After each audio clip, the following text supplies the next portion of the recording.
Hello, everybody. This is Adam from Adam's Fall, together with Risto. He's a gentleman I've come in contact with in the Little Corner, which, if you're not familiar with, is a group of channels that have come around Paul Vanderklay, who's a Christian Reformed pastor. And a lot of us that came into the Little Corner were influenced by Jordan Peterson. And Paul Vanderklay was somebody who commented a lot on Jordan Peterson's videos. And then we kind of all found him through that. And since then, a bunch of channels have formed around Paul Vanderklay, each having their own little niche. And it was in the quote Little Corner that I met Risto, also connected with him on an ex-Mormon podcast called Porchtime. And it's interesting. Risto, you tell me a little bit about yourself and what you were doing at Porchtime as a quote never a Mormon. So Right. Yeah, that's it's kind of a weird story. And yeah, because we kind of saw each other in both places, and I think you reach out to me. You're like, "Hey, I saw you there. I saw you here," and then that was kind of fun because I don't see in the corner it's evangelical Protestants, and then a lot of Orthodox people, and a few Catholic people, and then you have a few atheist people. But I hadn't seen many Latter-day Saint voices. So when you had reached out, I thought, oh, that's really cool because I kind of had feet in both world, at least a little bit, and I think that's a good thing. I like to see those connections be made more. I grew up in the Nazarene Church, which is a Protestant evangelical church that started maybe in the early 1900s. It's kind of like a mishmash of some Methodist influences and some Pentecostal influences way back in the day. They're not as Pentecostal these days, usually. And actually it was fairly similar to a Latter-day Saint context in some ways.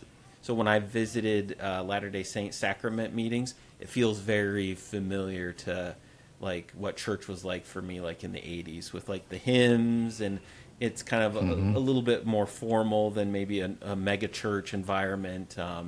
So it felt very comfortable. But I haven't been in the Nazarene Church for a while. I've kind of been out exploring. We attended a Calvary Chapel for a bit, and then did kind of some house church stuff for a few years. So I'm kind of church homeless. I have been for a little while now. But during COVID, something, I don't know what it was, and I think this happened for a lot of people. During COVID, I started to get more curious about other faith traditions. And it may have been the fault of some Latter-day Saint missionaries. interesting. Yeah, we had moved back to our hometown in Minnesota, and we're looking for a church. Like I said, we're church homeless, so I was looking. I do want to be a part of a church. Yeah. And I'd Googled something on Facebook, and I saw the Church of Jesus in Rochester, and I was like, "Oh, I hadn't heard that name, but I hadn't heard that name before in that wording." And as soon as I clicked it, instantly someone started chatting with me, and it didn't take me long to figure out, oh, these are Mormon missionaries, and during COVID, this is how they do their mission. And so I did a few video lessons with them, and I got to know them, and kind of developed friendships with them, and that's kind of a longer story that I won't get into today, but kind of developed some friendships with them, and then started exploring, what do these Latter-day Saint people believe more than just like what I was told growing up. And and then I also started to do a similar thing with Catholicism and Orthodoxy, and we can get into more of that later. Yeah, I appreciate your filling me in a little bit. That's interesting detail I didn't know about you and how you came across the missionaries. Yeah, I mean, I guess I'll tell you a little bit about myself. I'm actually originally from Canada, and I grew up in a Latter-day Saint home, so Church of Jesus Christ of Latter-day Saints.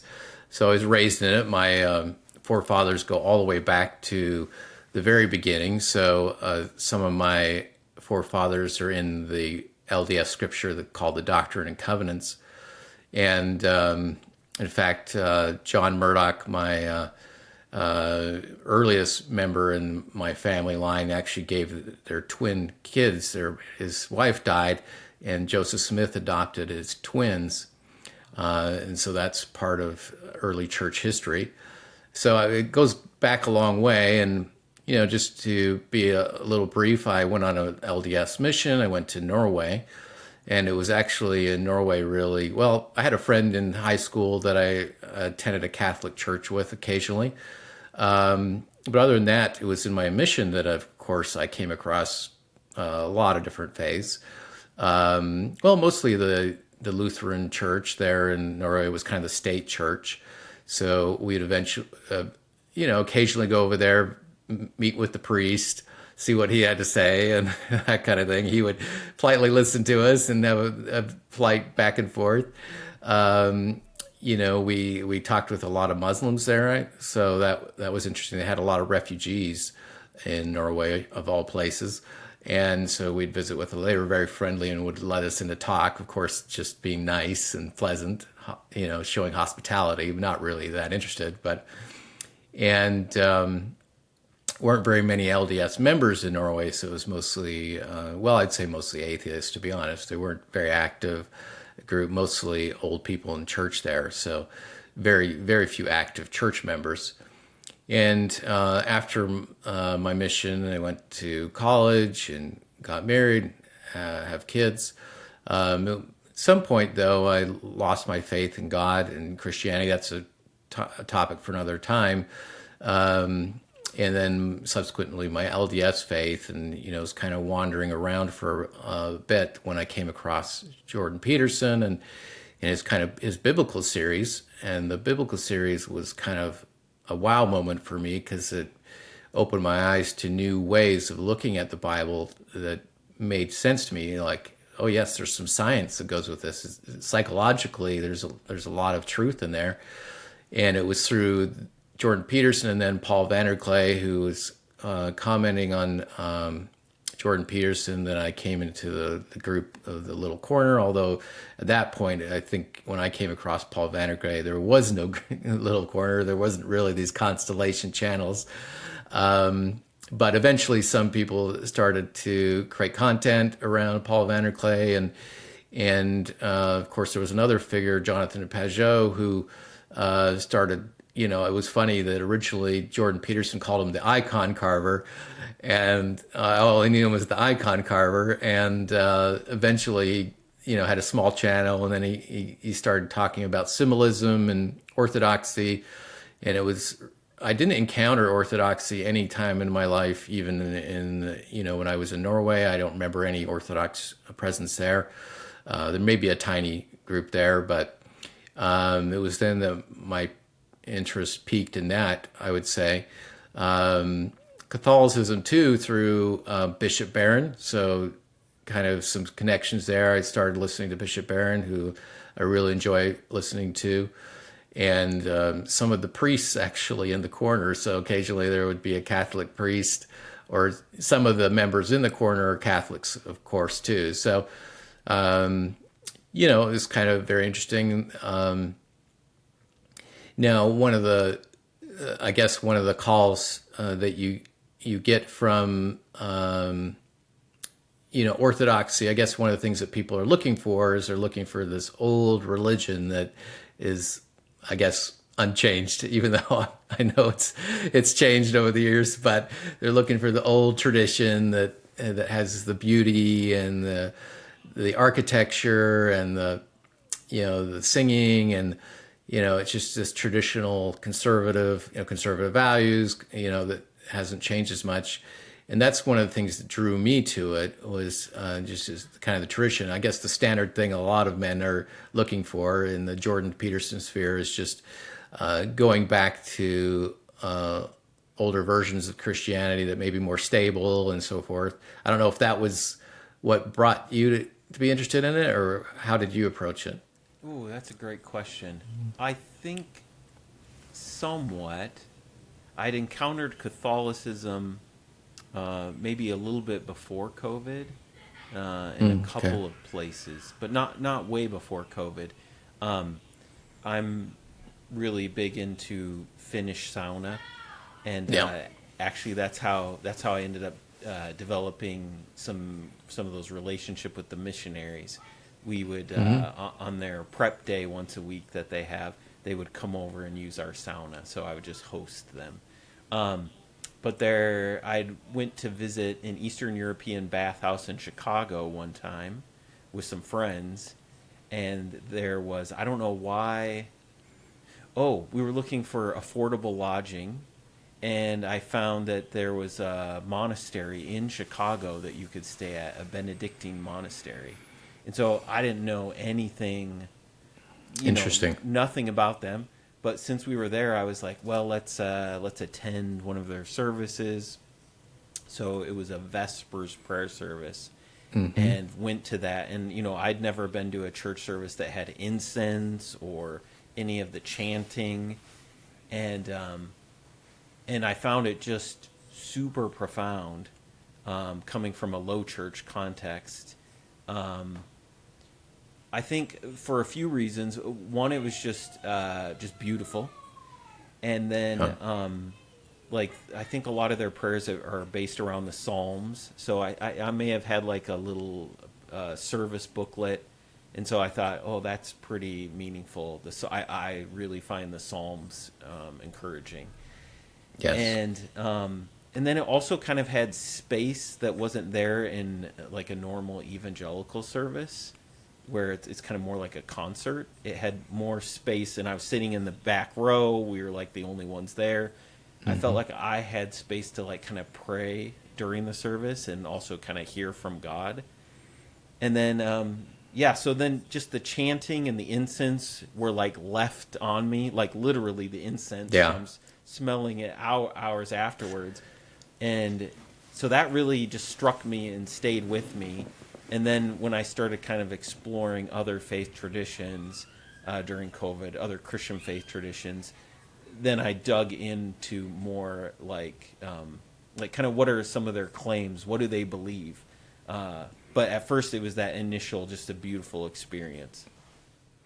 Yeah, I would say I should add another component was that I started reading some quote Orthodox, David Bentley Hart, which is a controversial figure in some Orthodox circles, but I started reading several of his books, so that got me also interested in Orthodoxy.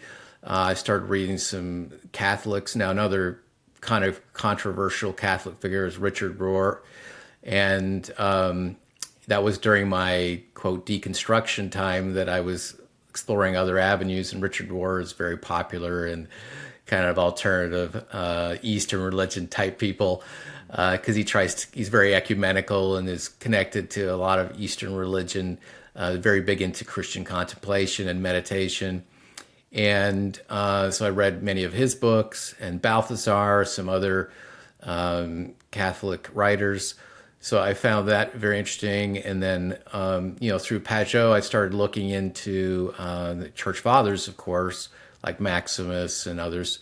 But to be honest, I started trying to read those people, and it's just the language is so far for me that it would take a lot for me to start to comprehend a lot of the Eastern church fathers, Is it just philosophers. Like kind of antiquated translations? I haven't read any of them. Yeah, it's just the symbolic language, the way they write. I just, it's a lot of the times when I listen to, who's the guy on Grail Country, that's the Universalist that comes on, talks about Maximus. What's his name? Is it Luke?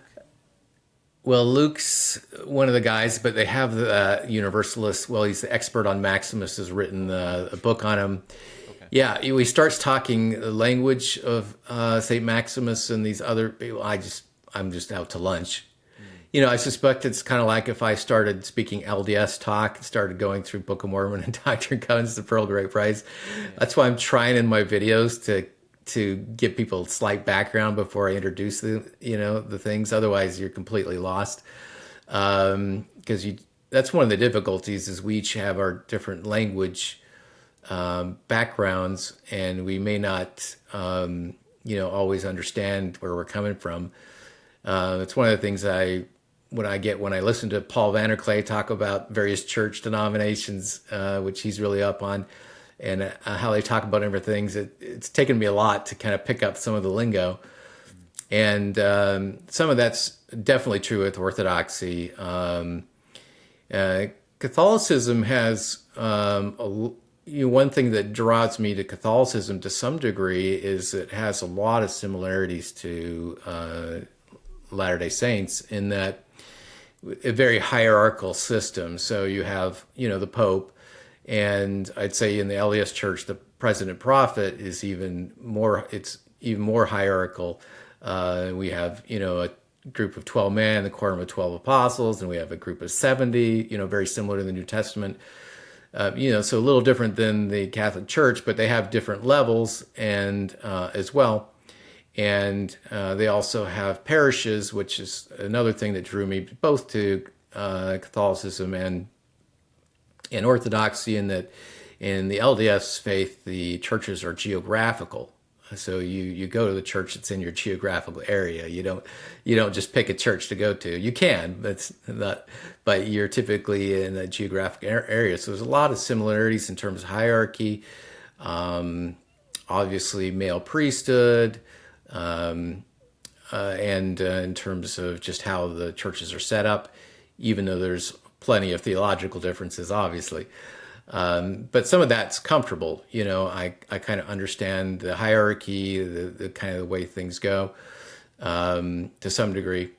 Now, I guess I could kind of give you, eventually I decided that I would go visit. I've been to Catholic churches, but I've never been in an Orthodox church. And where I'm from, there's actually quite a few Orthodox churches. A lot of them are Ethiopian, actually. So, now, I didn't go to those because I don't speak the language, obviously, but there's some that are in English, and kind of a church north of me, they have English services, and I kind of recall going there, and it's obviously quite different. For me, when I walked in, there was in the particular church I went to, they have no pews and it was standing only. So I don't know if that was your experience, but yeah. Yeah, I think they had chairs in the back. Yeah. And I just sat in the back. I prefer to be in the back anyway. So yeah. So I was sitting down. But people were, actually, no, they did have some chairs and then some carpeted area or, with big rugs. Yeah. And then so some people were sitting in either the front and the back, and then there's some kids playing around, and even at one point during the service, a young man prostrating himself on the ground. So, yeah. I mean, it was similar. They had a few chairs for people that couldn't stand. Obviously, kids playing around on the floor, doing their thing.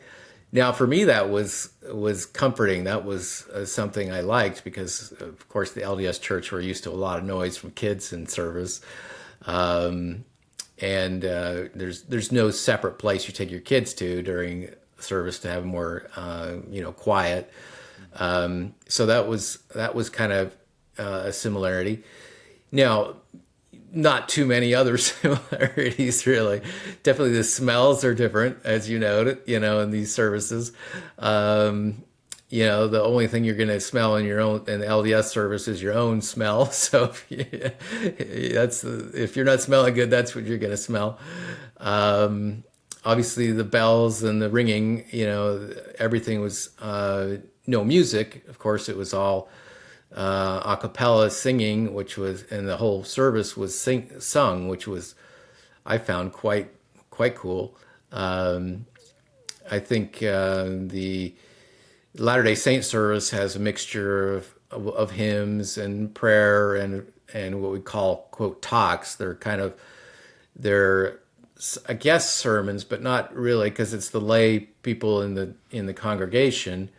that are actually talking. So these are not professional paid speakers. It's somebody like myself going up and being asked to give a talk, both men and women. So Latter-day Saint is kind of interesting. There's kind of a mixture of where women can still, quote, preach in church. And we call it talk, but it's usually about a 50-50 mix, and even some kids. So sometimes kids or teenagers speak. And of course, in this Orthodox service, you're having, a choir group of some sort that's obviously doing some of the singing, and then you have the priest doing a lot of it. I don't quite sure how it all works, but they each play their role and come in when they're supposed to come in. And there's various times to cross yourself and that kind of stuff. That was, of course, the part that I didn't know what to do. I was just like, what am I supposed to do? How do I even do it? Because I don't know which way to go. Is the Catholic, the Orthodox way, and in Latter-day Saints we're very iconoclastic. We don't. If you go to a Latter-day Saint chapel, you won't see any pictures in the chapel itself. It's kind of out of the Protestant. Some forms of Protestantism where they don't believe in having images in the chapel, even crosses. So we may have a little picture of Jesus outside in the foyer, or foyer, depending on how you say it. I'm from Canada, so we say foyer, the French pronunciation. But a picture or two out there, but we don't have anything in the chapel itself. Of course, Catholic and Orthodox is going to be different. You have. Especially Orthodox. Especially, the icons are definitely the iconostasis, I think you say it, the separating part from the, the Holy of Holies is supposed to represent behind the veil. And you can't see behind it. That's where the priest comes out of, as far as I understand. And then you have these icons and, relics and stuff like that.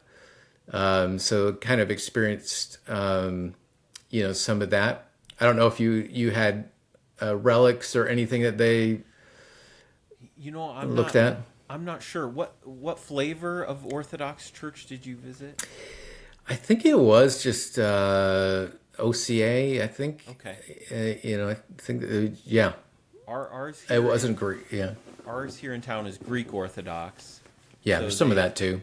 They have the icons up front, but then also like just a big dome and just icons painted all, like there's paintings all around. I don't know if they consider those icons also the paintings on the walls. Yeah, I don't know. I suspect not, but maybe. Obviously there's the beautiful liturgy that is repeated over and over. For us, Latter-day Saints, we kind of have a thing against vain, quote, vain repetitions. I think that's also in some Protestant circles about, just repeating things over and over again, that there's danger. It just becomes monotonous. You're not really paying attention. I don't think that has to happen. We do have set prayers in Latter-day Saint services too, so but not the whole thing being set, outside the homily, of course. Enjoyed the homily. It was actually the priest had all the kids gather around him and kind of sit down in front of him and kind of did a little homily for them and us. I don't know if that was what happened in your experience or not. I'm trying to remember if they had the kids' time. I know there was a little homily with the priest. And coming from the background I'm coming from, where you might have a sermon up to 45 minutes, I really appreciate a 5-10 minute, like short and sweet homily. I love that. Yeah, I agree, because especially if you're staying there for 2 hours or 2.5 hours, although I think he said, well, everybody sit down for this or something, if I remember, but yeah, it was great. It was a good message. I can't quite remember what it was on, but it was a good short homily. And, yeah, I mean, then the rest of the service, of course, the priest goes around as well. So it's interesting that it's not just you're sitting at the front, but they move through you at some points, which is definitely different. And then, you had, the usual things like, I can't remember, suddenly it skips my mind. We call it the sacrament. But what do they call it again? Well, is it just Eucharist? Just the Eucharist, sorry. I don't know why. Eucharist, yeah. yeah. So they had the Eucharist, and of course, in the Orthodox Church, which I totally respect, you have to be, he made it clear when we were there who was allowed to take the Eucharist. You had to be obviously a member of the church, and you had to be doing the confession and, other things so you couldn't just be a member. You had to be doing things to partake of the Eucharist. But of course, they all went up to the front and lined up, and then partook those that were doing that. Was that your experience? Yeah, and then more and more people came, because I think the Eucharist is the main part of the service. So the service I went to was 2 parts. In the early part, there was hardly anyone there besides us. There were a few people there, and then more and more people just kept coming in until finally it was more crowded during the point where they took the Eucharist. If they would have allowed non-Orthodox members to participate in that, would you have? That's a good question. I don't know. Probably not at that time, because I wasn't even, quote, taking it in my own church, because I just didn't. I didn't feel like I was. I don't know. I wasn't.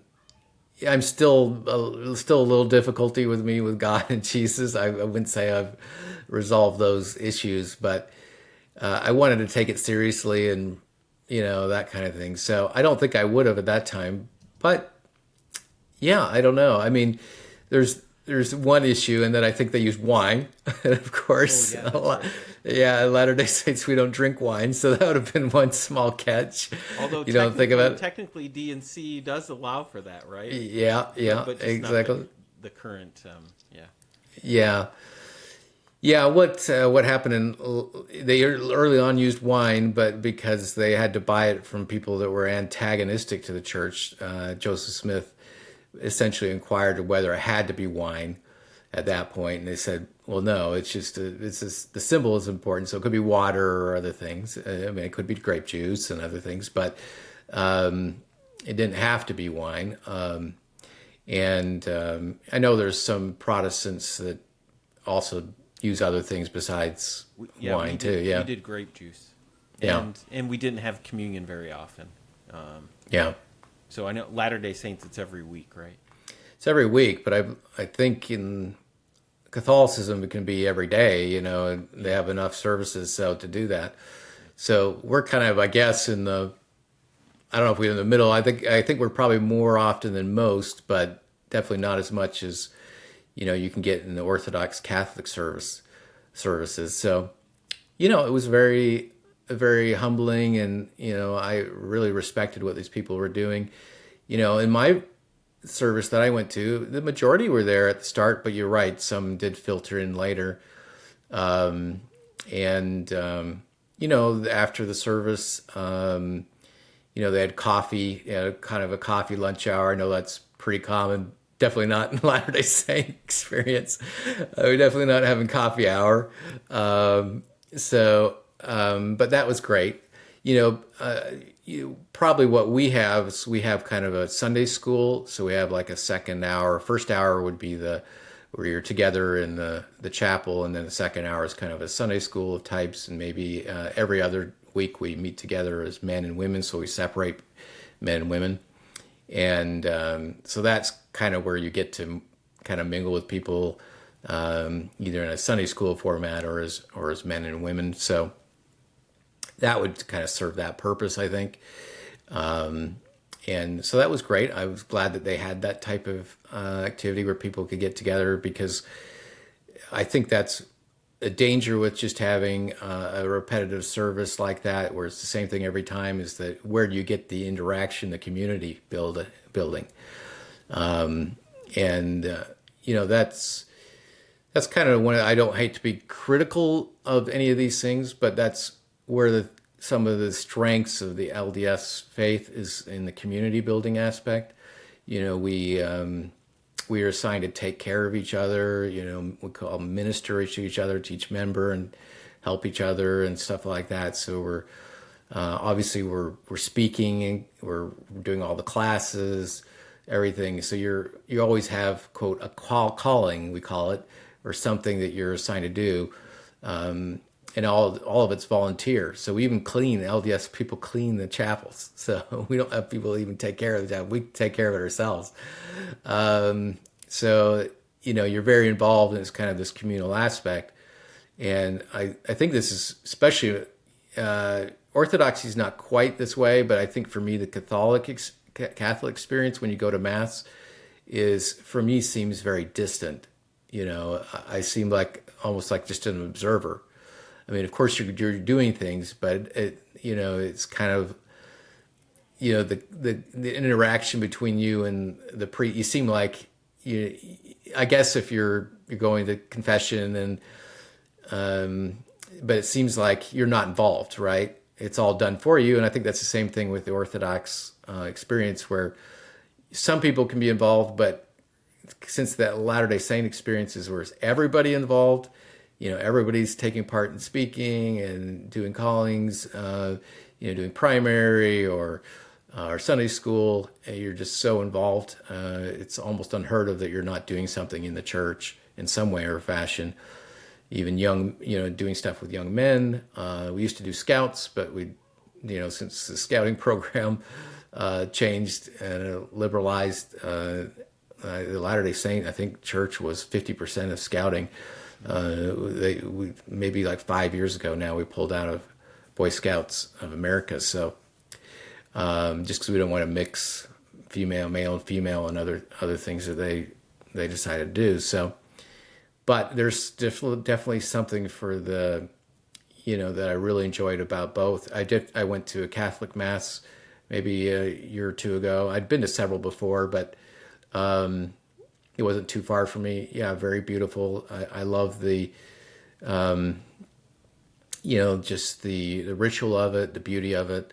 And, you just feel that this has been done for ages and ages. And there's something magical about that. I could see why people would be drawn to that.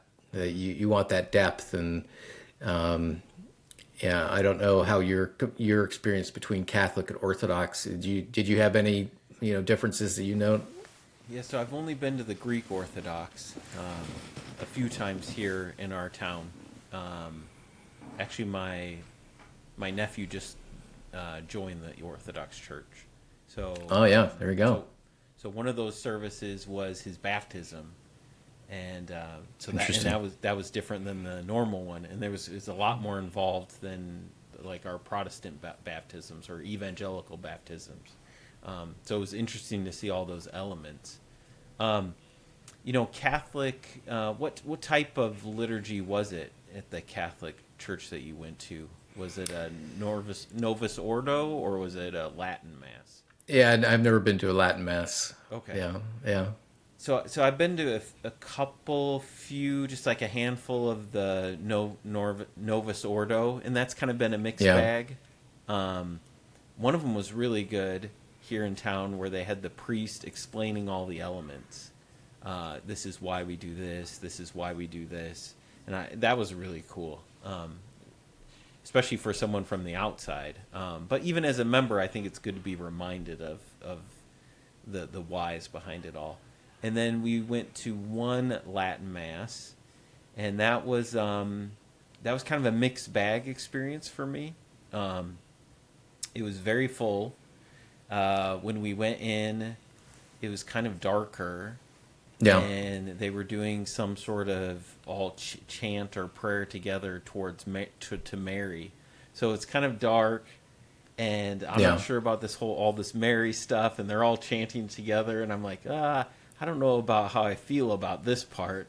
But then the rest of it I really enjoyed. They had a choir behind us, and I didn't realize that. They were kind of like up in a balcony, but the singing was just so beautiful. I'm like, wow, it's like very angelic.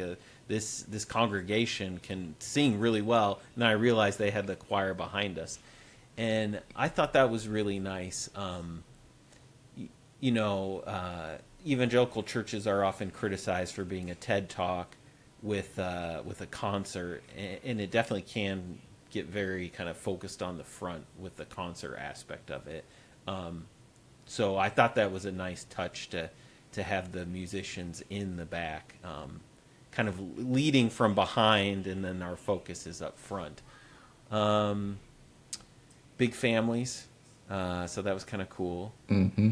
And the homily at that service in particular was one of my favorite sermons that I've ever heard. It was really, really good. I tried to get a recording of it. I never did, but it was I think going into Lent, and he was talking about our disconnection from the politics of the nation as a Christian.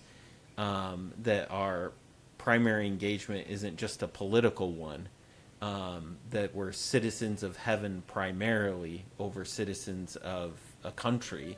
And then he talked about, as we go into Lent, it's not just about like giving up this little thing or this little thing like a chocolate or whatever the aspect is, using this phone as much. He said it's really like the goal should be to give everything we have to Christ, our whole hearts. So it was just this short homily, but it was very good. I was challenged and inspired by it. Yeah, that's great. And I think that is one thing that, even though we have our lay, everybody in the congregation is participating in the LDS church, there is one drawback to that, and that it is nice to have somebody who's prepared their whole lives to give something, and it's once in a while nice to hear something that's well prepared, somebody who really knows what they're talking about. So there's drawbacks to having everybody be lay speakers. But lay speakers, I think, can also be just wonderful as well. I mean, because I think that's what made this priest so, it was so good, is he was being, I felt like, more honest than the normal sermon that you usually get. He was being kind of blunt, and just being a regular every weekend pastor or priest, I think there could be some temptation not to be quite so open. So I love all the participatory elements of the LDS church. I'm a big fan of that type of thing. Yeah, I like it for the most part, for sure. But, I do enjoy a nice thing from an evangelical. Actually, I'll listen to some of their services. It's nice to hear really excellently produced music sometimes, whether it's Catholic or Orthodox or evangelical, because these people are, they're doing it, and it's more of a full-time activity. They have the ministry devoted to that kind of thing, and sometimes it really blows you away. We kind of have something similar. I guess the only thing similar would be the Mormon Tabernacle choir, which is in that vein, where they're kind of doing that more as a regular thing, and so it's more professional, and they're excellent vocalists, though they're not just regular people showing up and doing it on the spot. But yeah, I think I really appreciated the traditions. Another thing that I got from Jonathan Pajot, that if I had gone to an Orthodox church without followed a lot of his content, one thing that really helped me is because he's an icon carver, and I've watched a lot of his material on icons. I normally would have seen icons and said, wow, these are lousy artists. I could maybe draw these things. But when you understand that the icon carving that Orthodox is mainly focused on the message, the symbolism, it's not trying to produce like a Renaissance art like a Michelangelo, right? Where it's more about the artist and how great they are. it's more about the message and the symbols. And so when I went, and I've of course seen a lot of Orthodox art, just looking around on my own, when you begin to pick out some of the symbols, and most of it I've gotten from Pajot's when he's done some talks and walkthroughs of churches and kind of explained some of the symbolism around these icons. It really makes it a lot more impressive. I've also been to like Italy and seen the most amazing Catholic churches. I've been to St. Peter's and some of the most amazing Catholic churches where you're just like, wow, how is this even physically possible? And so some of the most majestic statues and paintings and that you'll ever see. So you kind of have both flavors. So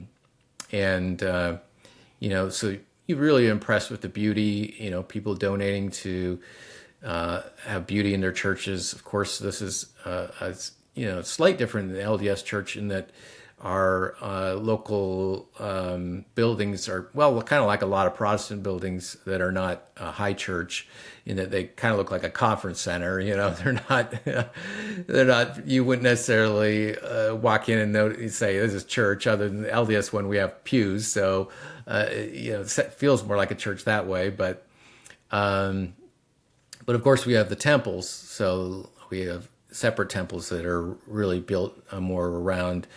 They're basically liturgy, so almost the exact same thing in some ways to an Orthodox, or maybe like an Orthodox, where you go through ritualized things the same every time. You say certain things at certain times, and there's beauty. You're filled with beauty. The building is made to be beautiful, so that we kind of have a weird dichotomy of both, where we have kind of the more generic looking buildings, and then we have kind of the over the top buildings too. So I like that aspect. I appreciate that aspect of having like low church and liturgical, like lay led but super hierarchical. Yeah, it's a weird. We kind of have everything. There's bits. Joseph Smith was a syncretist in a lot of ways. His belief was that wherever truth was, he was going to take it. So he didn't mind borrowing, signs and things that other people did, other religions did, if he felt that had some value to it. So that's why there's a lot of hierarchical systems that are similar to some of the traditional churches. There's the heavy emphasis on priesthood. A lot of that would come from that too, or the belief in having to have authority, not just the priesthood of lay believer, but also a lot of Protestant elements too. So iconoclasm, that's in a lot of Protestantism. There's just so many different elements from some different, and then of course some completely novel things that are not really found in either, right? Of course, but. And maybe that kind of reminds me of like Paul's term, and maybe this is partly what he means by it, but that metagelical term, where you just throw on the meta in front of a thing, am I disconnected?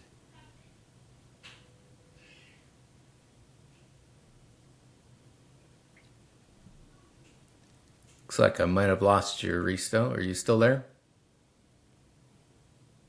Oh, there you go. Yeah. Am I back now? Yeah, you're back. Okay. Well, it just reminded me maybe a little bit of Paul Vanderklay's term meta.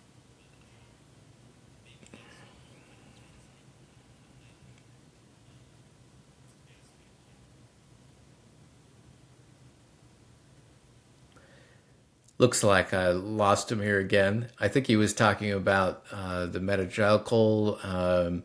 Some people have called it meta LDS. You were just going to be talking about the meta again? Yeah.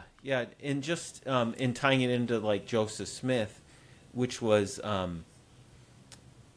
like people have often criticized like evangelical low church context, that it's like Christianity started, and you go to the end of the New Testament, and then it just skips forward to, you have a little blip at Martin Luther maybe, and then it all the way right to like the next thing is like whenever your church was founded in 1985, and that's kind of how I was raised. And I feel like there's so much wonderful things in like the history of Christianity in these different traditions, and I don't feel like I'm not Catholic or Orthodox yet, even though I tell people like I would like to be, in many ways I would like to be Catholic, I just can't be. But I don't feel much hesitation to mining from some of those beautiful and traditional things. I think evangelicals like should pay more attention to history and adopt those things, especially things that are meaningful. Yeah, I mean, as I looked into Orthodoxy, I know there is an ex-Mormon or former Mormon. I hate to use the word ex-Mormon because it's kind of it's a loaded term in a way, but maybe former Mormon that is on Grail country, and I know he does basically a weekly Lives of the Saints discussion on that channel, and I kind of looked at could I go that route, and I almost feel like some things it would be like me becoming a Hindu or something. There's such a stretch in culture and language and stuff that will you ever be able to learn that language, right? Fully, to even begin in 1/100th to understand what somebody who's native to it and done it their whole life, and it was their country. And I almost felt like if I looked at my own tradition again, of course, there's unimaginable depth, because not only do we believe in the Bible, we have additional sets of scriptures we have to be responsible for. So you have tons of more stuff added into it. And then when I thought, well, I can basically anything within Latter-day Saint belief, I can get any other Christian tradition where there's beauty, whether it's truth, where there's goodness. I can find, if you want the most beautiful poetry in Scripture, some of that's in LDS Scripture, as well as obviously the Bible. And just anything I can find that language. So if it's kind of meta language, I can definitely find that in Latter-day Saint belief. Joseph Smith was kind of the ultimate meta person. He actually, had a Jewish tutor for a while and tried to learn various languages, and Hebrew and German, so I'm kind of the person that I can take the good things from these traditions. I'm not so much interested in LDS apologetics and stuff like that. You can definitely go on YouTube these days and see a lot of that. But I'm more interested in because I've learned so much about different people. Sam from Transfigured. I didn't know what a biblical Unitarian was. Never heard of the thing before I encountered him. So I've learned so much. Hey, there's another heretic around, and so you learn from these people. And of course, I learned this in an LDS mission. Of course, you're by yourself for 2 years, learning another language. That good people are everywhere, and there's great Christians in every denomination. There's different aspects you'll find emphasized in different traditions, and you can learn from those. And so I've definitely learned a lot, from even Eastern religions, of course, too. Christian contemplation and even meditation, various things. So, I think that's, kind of been a valuable thing I've learned just interacting with various people and traditions.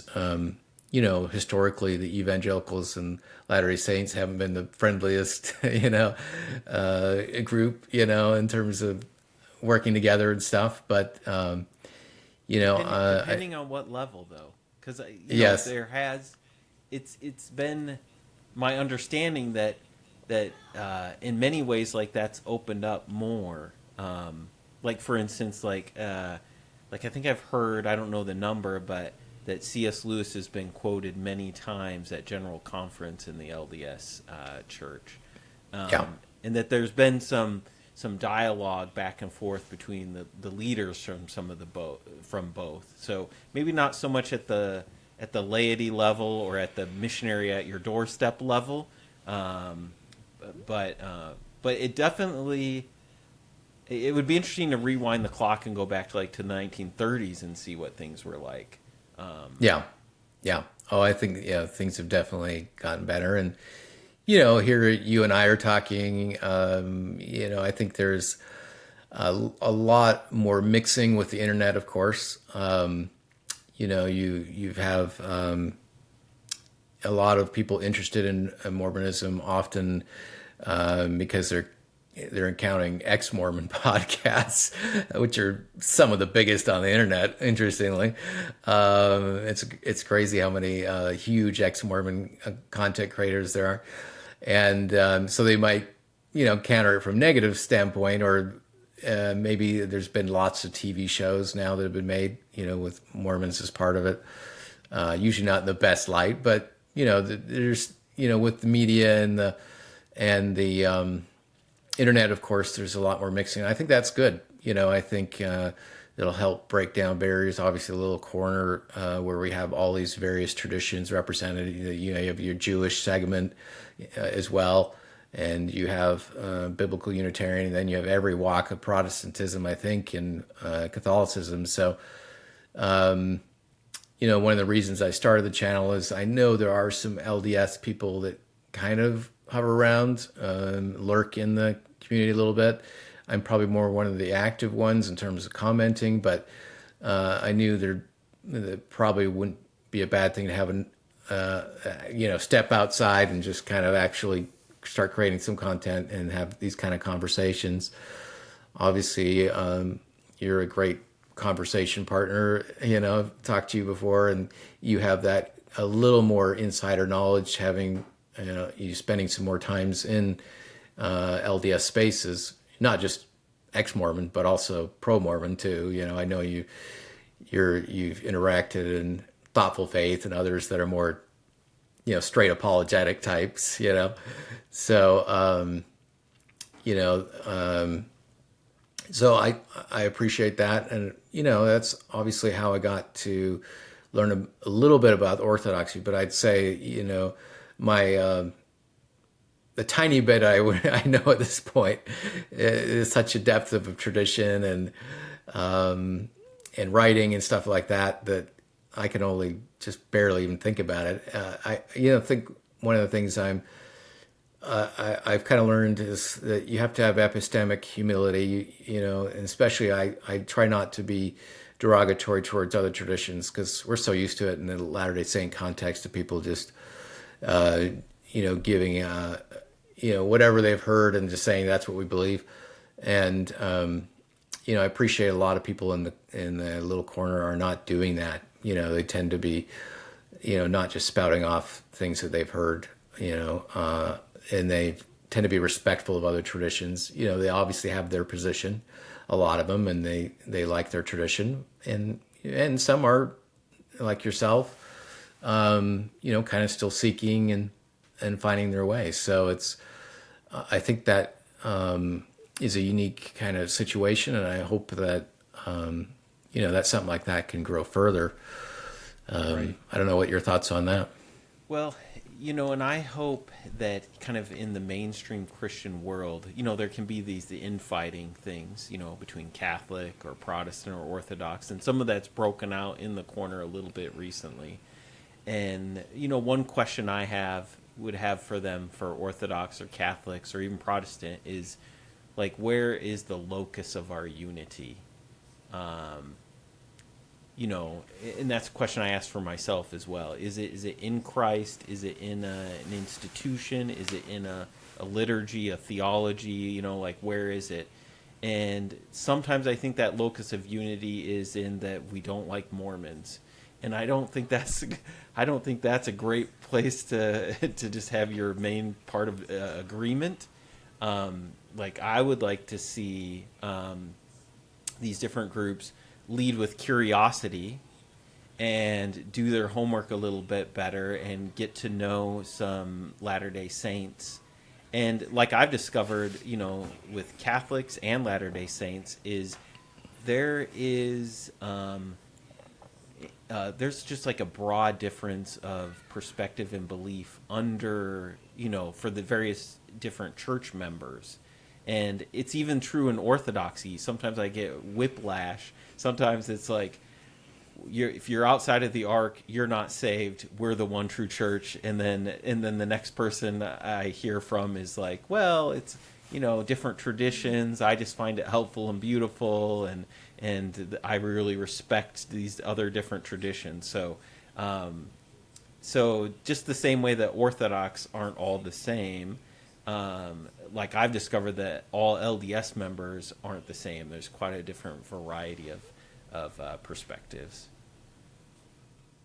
Yeah. Oh, yeah. Exactly. And yeah, I mean, often we tend to look at another tradition. This is a temptation in LDS circles. Say, oh, that's really weird what they're doing, And I think vice versa is obviously true. We kind of stand out a fair amount on some traditions, so it's kind of say, well, it's because it's not something I'm used to. Well, it's satanic, right? Just because the Catholics have relics and have skeletons in their churches and they're kissing these things, I try to keep an open mind and try to see the higher purpose behind it. What is the symbol? What is the meaning behind this? I could just say, well, this is really weird and strange, and I think that's the issue. Is that when it comes to Latter-day Saint beliefs, is we tend to think, oh, it's something I'm not used to, so therefore, it's got to be bad.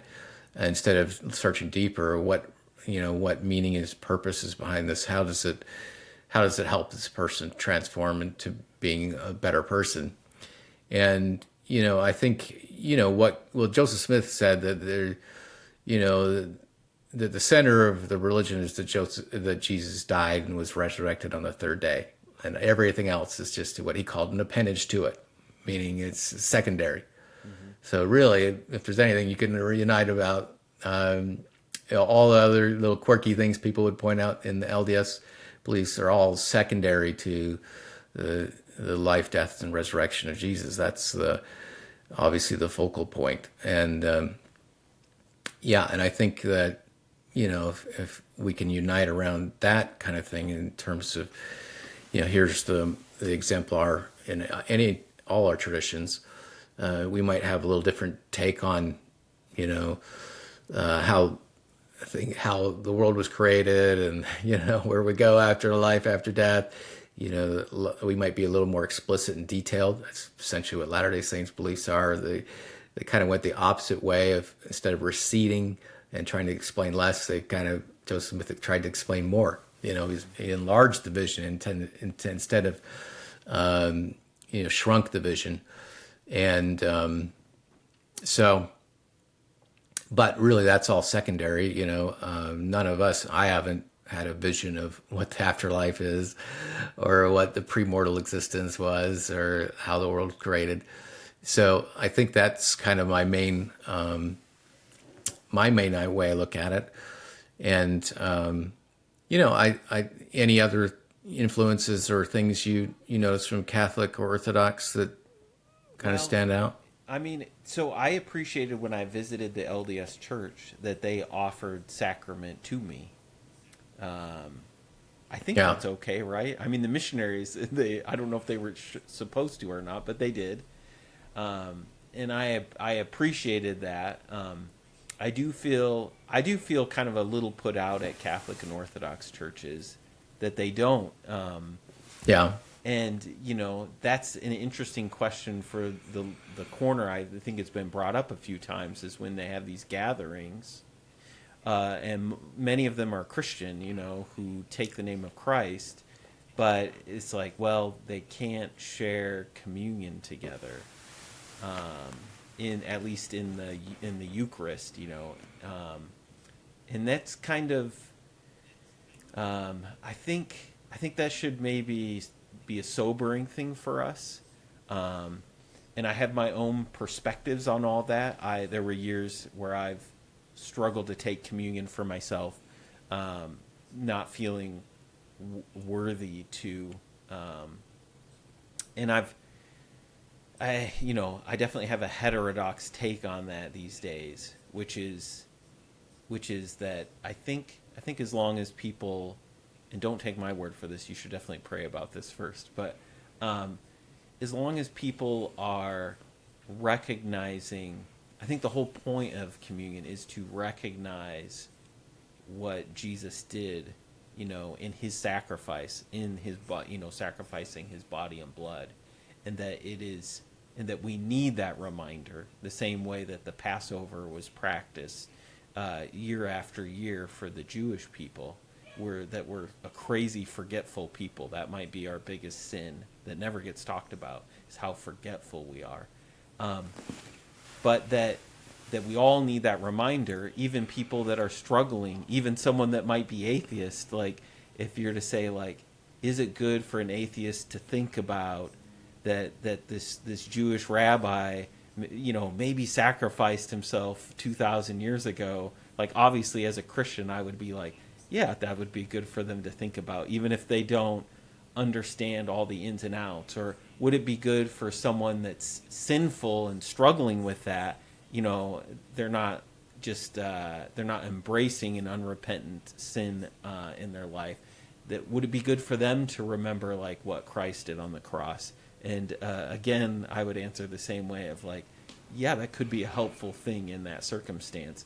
And then just kind of lastly is, like, would it be good for people that share that basic belief in what Christ did to come together and remember together? Should the people in the corner share that meal together? And maybe I'm wrong. Again, I'm no theologian, but I'm going to answer that again the same way of, like, yeah, that could be good for that group of people.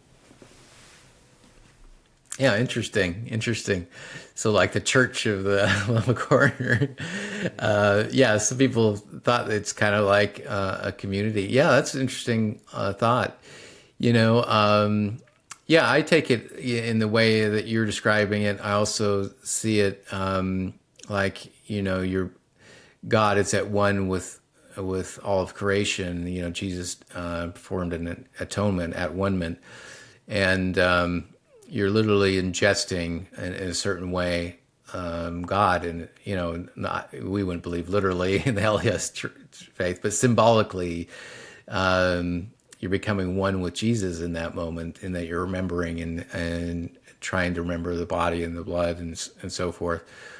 In some way, in similitude towards how he did with all of humanity. Of course, we can't quite emulate that experience of taking upon the sins of the world and sicknesses and everything. But the symbol is extremely powerful. That you're literally eating. I think I got this from Jonathan Peugeot. You're eating God, and in a certain way, you're ingesting. You're making him part of you, and I think it's magical. I think that would be an interesting conversation to go to at some point. Is that question that can the group of people in the corner get together and have such an experience? Hey, I'm game to explore that question. Right. Well, and I think they might get in trouble with some of their leaders, depending on which background they're coming from. I'd heard a story from, it was a Catholic YouTube channel, and it was, I think it might have been in Canada. I should track down the video. It was a really good video. But this Catholic YouTuber was interviewing a minister, and he was telling about when he was younger, he was a pastor in a small Canadian town. And there are only a few churches, but they're coming from different traditions. And they would get together regularly. Yeah. They're like, hey, we're ministers, let's get together. But then they would find themselves eventually fighting about all the normal stuff that they fight about what their beliefs and traditions are. And then someone, I don't know who proposed that, but they're like, let's set that aside. Let's read the scriptures together. Let's pray for each other. And they started doing that. And then they found like, just kind of like God started working amongst them. And they did have like really encouraging and sweet fellowship together. So, I mean, Yeah, obviously, I think there's a time and a place to kind of talk about differences and hash them out somewhat. But the corner, I think, does a really good job of putting the relational aspect first and just kind of recognizing the humanity amongst all the different members. Yeah, that's a very good example. Yeah, I think that that would be very interesting. Of course, the Latter-day Saint, we tend to be high on, authority and stuff, similar to the Catholics and Orthodox. So probably most Latter-day Saints would say you can't do, you certainly can't, do a meeting, a Eucharist like that without the proper authority, priesthood authority. We'd say it in that way. I suspect there'd be some open people too to that. But that's definitely an interesting observation, comment you had. So, any other kind of final thoughts before we? No, it'll be interesting to wrap up? wind the clock forward 10 years, see where the Orthodox Church is in America, where Catholicism is, now that we have now that they have an American Pope, where the LDS Church is in 10 years. The Mormonism is often called the most American Christianity there is. And then also for both of us, I'm not sure where I'll be 10 years from now. We'll see.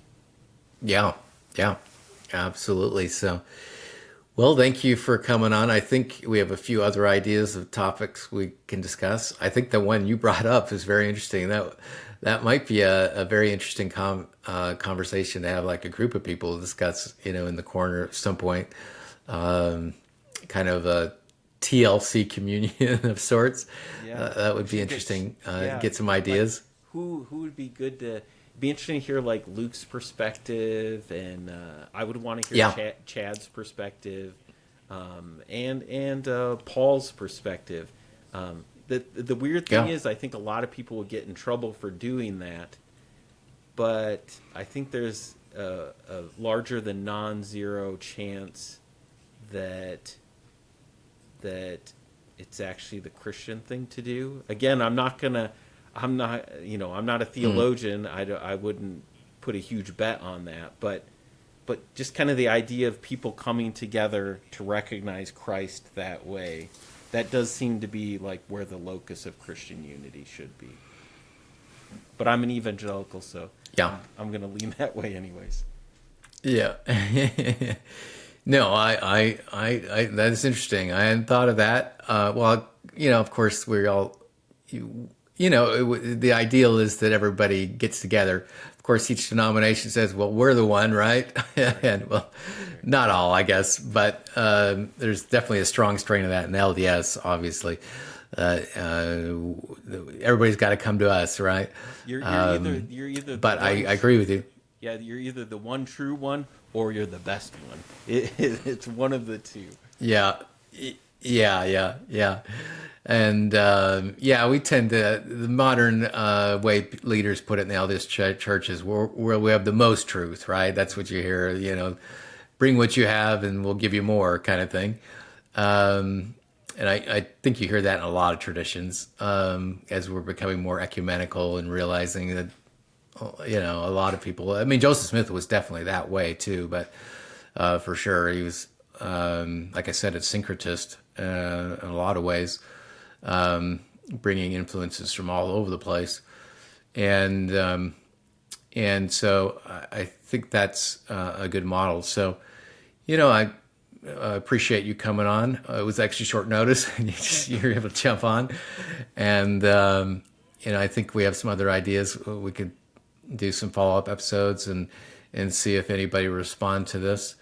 I think with that, unless you have anything else, maybe we'll turn the recording off. Yeah, that was good. It's always good to chat. Yeah.